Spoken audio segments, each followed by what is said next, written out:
I stumbled across this on Reddit the other day, and this person's talking about how they keep their elves and Santa from getting damaged outside during the wind.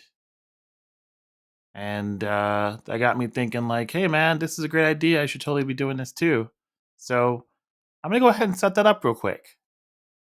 I'm gonna show you how to do it. So this person's using Home Assistant. That's what I'm using too. So let me hop in my Home Assistant. You're gonna need a couple things first.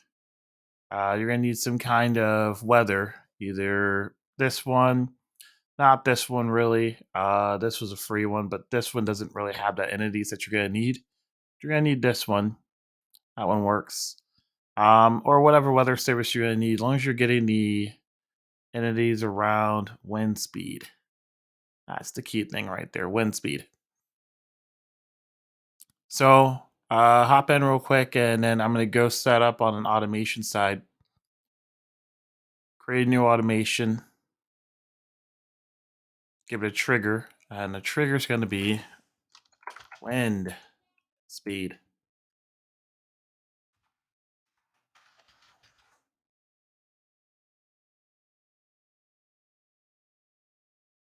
And when the wind's above, I'm going to say 20 miles per hour in my area,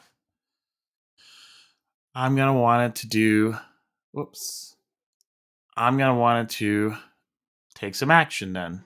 And that action is just going to be turn off some devices. So choose my devices, and I've got them set up to some Miros outdoor plugs. So I'm going to turn those off.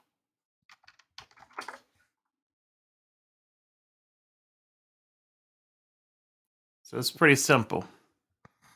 The device is my wind condition. Set my speed in here, and I set the action. That's it. Go save. Give it a title, and I like this title, so I'm going to keep that same thing. Boom. That's it. There it is. When it's too windy, it'll go ahead and run and execute.